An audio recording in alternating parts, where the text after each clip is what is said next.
I'm Christine Price, and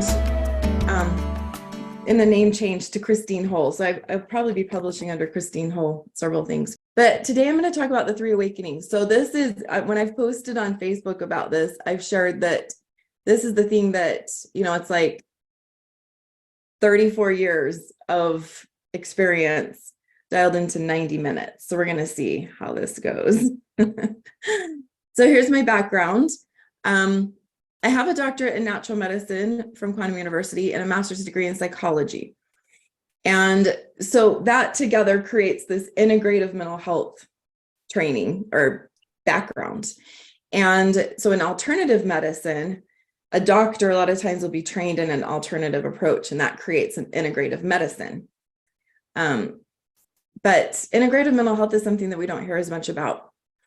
So I've authored some things. My goal is to see some real change happen in the mental health world.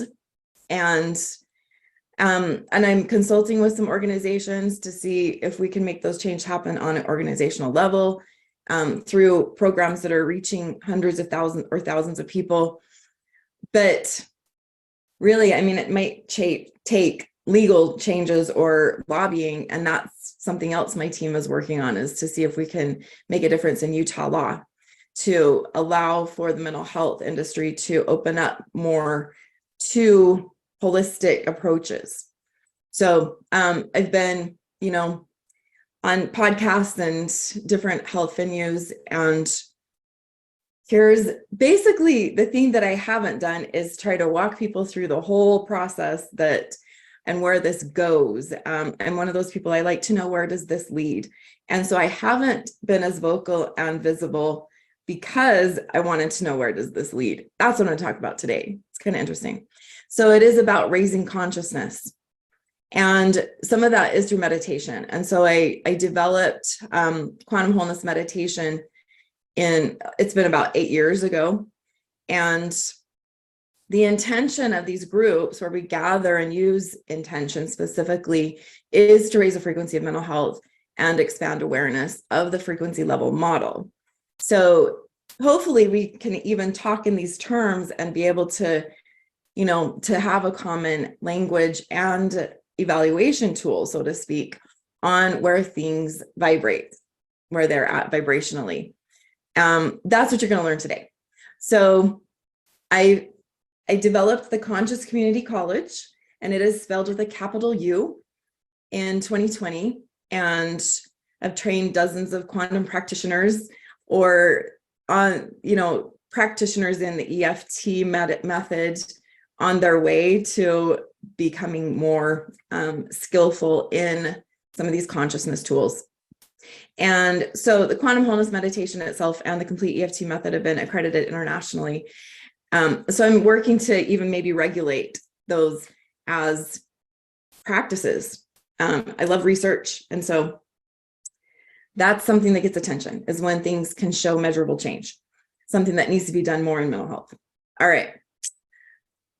So this is the book that is currently in a mode, I might put it up behind me, of development, if you want to call it that. And it has been used in several of my programs. And one I will talk about more today, but you're going to get the whole overview. That's where we're headed. All right. So this is taken from my current course. So I developed a course and it's been redone, and it's now on the Conscious Community College site. This is just a kind of a snapshot of the course, talking about kind of how I've addressed it in the early parts of the lessons. And so you can go a lot deeper. So that's where I'm just giving the overview. If you're interested in going deeper, it's available. All right. So we're going to talk first about frequencies and vibrations. The concept is everything radiates a specific frequency in the field of consciousness. So this is somewhat measurable. People have measured Hertz frequency and have found that certain Hertz frequency will support healing or shifts, in well-being. And and that can be done with light or sound. But I think we all get this on some level. We're aware that things will have a low vibration or high vibration. So if you listen to music, you will find like, so my new husband, he likes the old, like hard, the heavy metal from the 80s, right?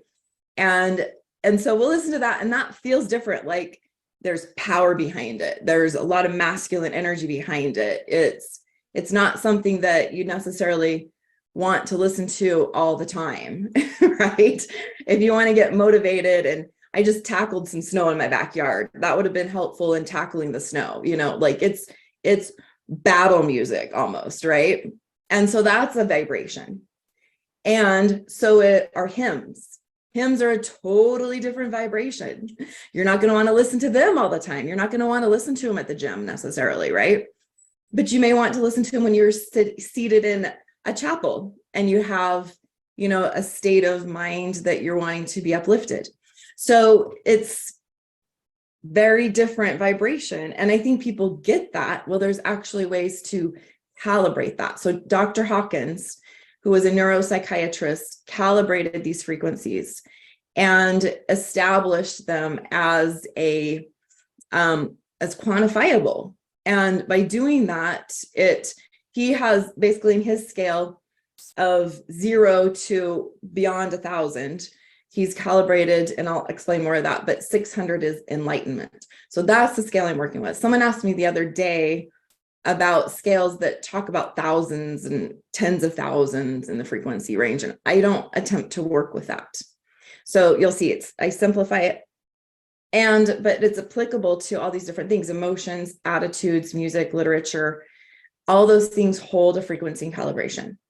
Movies. I was just looking in and looking at the different movies that are calibrated, but at different levels. Okay, so Dr. Hawkins has quite a few books. Here's a couple of them that they all have these angles in the covers. He's got like a dozen books out there.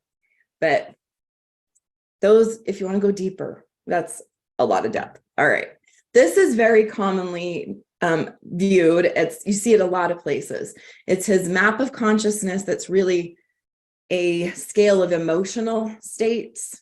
And if you look at that, you've got at the very bottom at a calibration of 20 is shame, apathy at a 50, fear at 100, anxiety goes with that, anger and hate at a 150. It's interesting that they're calibrated this way. And I talk about that in my Love Solve training about, it's interesting that the emotions are different levels and maybe for different reasons.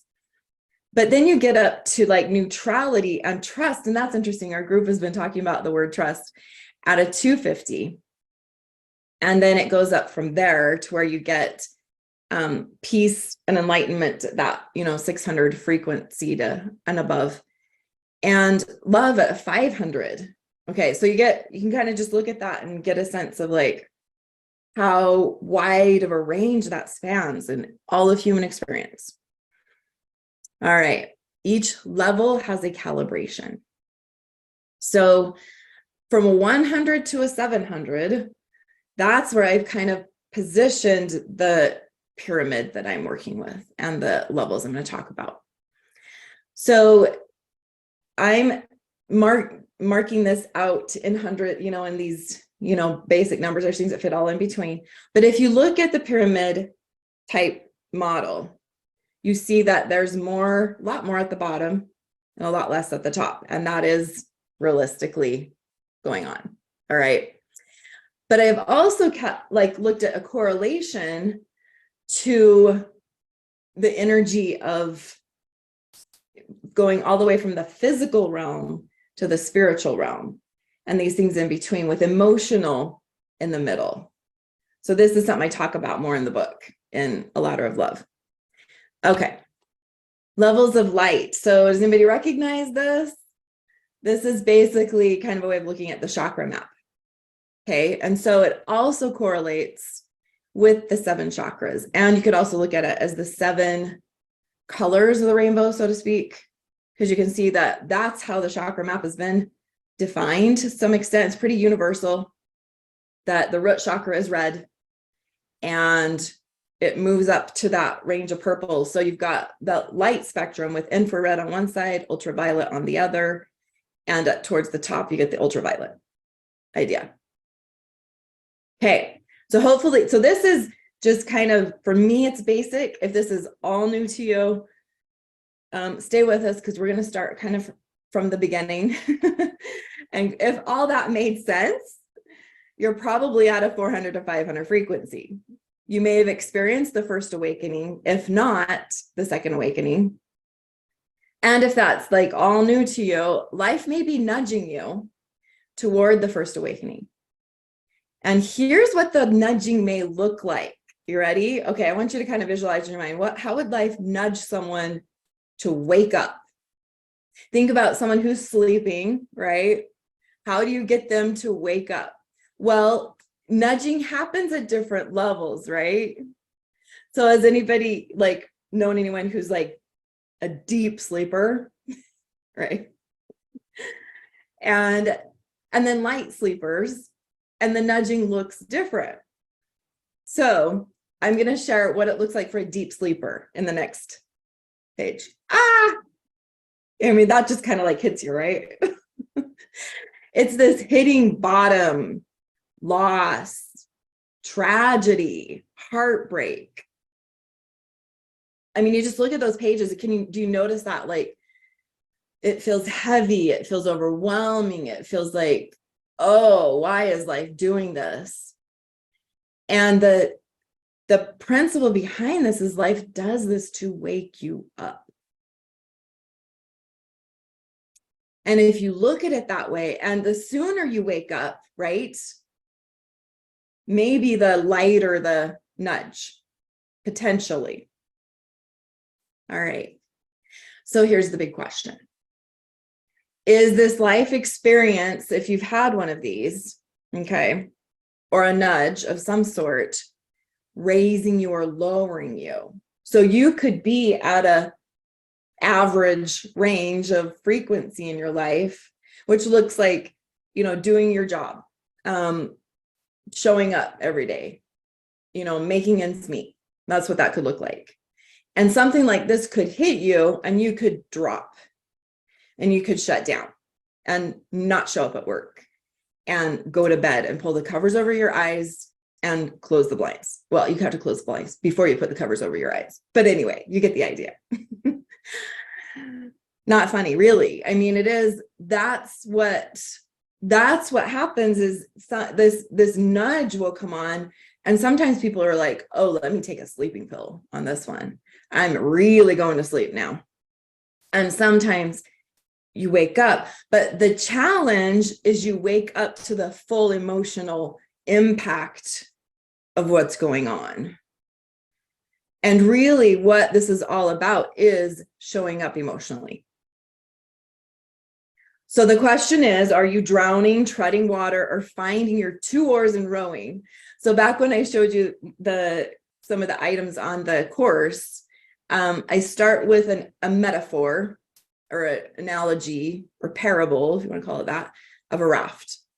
And in my life story, I came into the world with one oar, I believe. Okay. And so by the time I was in junior high, I realized something about me is different than everybody else. And I was in a junior high in a kind of tough arena. Well, every junior high is a tough arena, right? But I was in an area where my religious background was not acceptable to my peers or my teachers. And so everything I'd been doing all my life, I now had to have a ton of faith to continue to do it because I was basically persecuted for my background, my morals, my, where I came from. And for me to face that, I couldn't just keep doing the right thing. I had to believe the right thing. That's the oar I was missing. And so that was where I started to go downhill. So everybody has a different experience with that. So I would like to invite us, and I think this will be an interesting experience. to process that ourselves and share that. And let's see if this is okay. So I'm going to leave this up here for a minute. I want you to take a minute and just, if you've got a note paper or a piece of paper, just look at that. What was the life experience that was tough that you can, and maybe you've had multiple ones, you know, how has life attempted to wake you up? And did it propel you upward, or did you want to go deeper into your sleep pattern? Do you have another, you know, image that comes to mind when you consider that? So, all right, I want you to consider that one. I'm going to give you a minute.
And then we're actually going to do like some dyads, and I want you to just kind of have a conversation. It'll be random. It'll be interesting.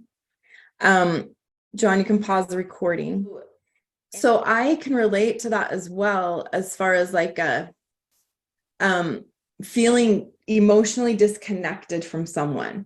So I can tell you, I also had the experience of a relationship that just felt like it was empty. And I learned about the cosmic alarm clock from Barbara DeAngelis in her book, I think it's Soul Shifts. And the cosmic alarm clock is like this awakening, wake up, wake up, wake up. And a lot of times we just kind of hit the button, right? So I saw that in my spouse. It was like, when are you going to wake up? When are you going to come alive and experience an emotional connection with me? You know, this was like my experience of that. And really, it was an opportunity for me to work through my emotional availability and my awakening process, because you really can't wake someone else up. And it can be very frustrating. And, but if you use that opportunity for your own awakening, and this is where the multiple levels come in. So we'll talk more about that. But Kalei is willing to share for the recording her experience. And I do want to preface it with, you know, like a lot of times these events happen as children, and then it's like, wait, who's here to show me, you know, or how do I work with this? So Kalei's got a perfect example of that. Okay, so when I was 8 and 9 years old, my mom lost two babies. So one when I was 8, one when I was 9. And then the next year when I was 10, there was a motorcycle accident in front of my home where a young man was killed who was the brother of my best friend. So, and I also had a crush on him. At age 10, I was going to marry this young man. So I had 3 really devastating things happen to me. Boom, boom, boom. And my way of dealing with that was to pretend that it didn't happen. So instead of grieving it, instead of being sad and crying, and so I became a very solemn child is what happened, because I didn't know how else to deal with it. So I just pretended that it didn't happen. And so that was easier for me than to actually deal with the situation. And I didn't have anyone around that knew how to deal with it either. So my parents didn't really know how to grieve, and they didn't teach their children how to grieve. And we never saw anyone else, like a counselor or anyone. And so it was just one of those things that you just move through, like put on your bootstraps and go to work, right? And so it took me years to figure out that there was this underlying ability to just pretend when things weren't going the way I wanted them to. And I did that a lot through my life. As I look back, I can see all kinds of places where it wasn't going the way it should have gone, or I didn't like it. And so I would just either step out of the situation by just pretending it wasn't happening. Yeah. And then, yeah, so Colette and I met, she was one of my first students to go through the college in 2020. And so that's where I was doing trainings, working with the Love Self method and meditation. But do you remember your first experience through that? I think it was been the summer of 2020.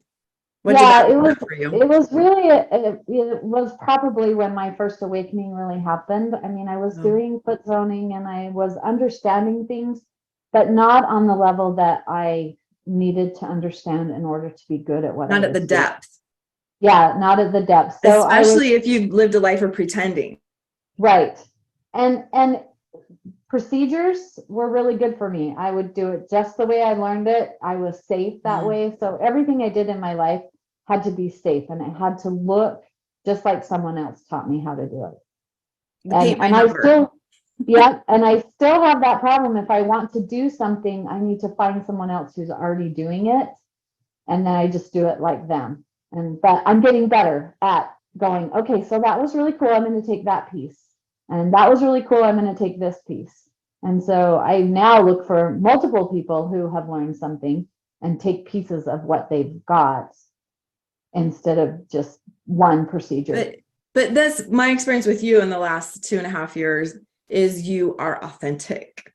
You are truly authentic. And the depth of who you are has come through your beauty. I love our before and after pictures.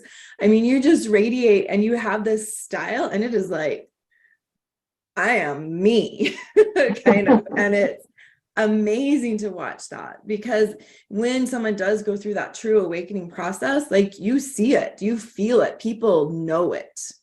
And that is so real with you. Thanks for staying on the journey. Well, thanks for bringing it along. It's been fun. Yes. So I'm going to walk through what that looks like for those who are here and can come back here, because sometimes you have more than one opportunity, right? And you get to get better at it. You get to develop more finesse in it. So the Love Self Liberation Training, it's slightly different. It's more focused on the Love Self technique. For people that have done liberation training or who did the old program a couple of years ago, this goes deeper and wider with the emotional transformation process, with the first awakening process. So it is just one evening. That's what's amazing about it. It's Tuesday, May 9th, or one day. So I've got a day or evening option, and just 3.5 hours roughly. And it's, and you go through this transformational process. You don't have to stretch it out. Like in therapy, it's like you can start the process and then you have to wait a week or two, because sometimes therapists are so booked, right? And then you can go back and it's like, yeah, I don't really want to get back into that. Maybe we'll talk about this today. And that is something so chronic, I think, in our mental health world, that we've got to get people to push through.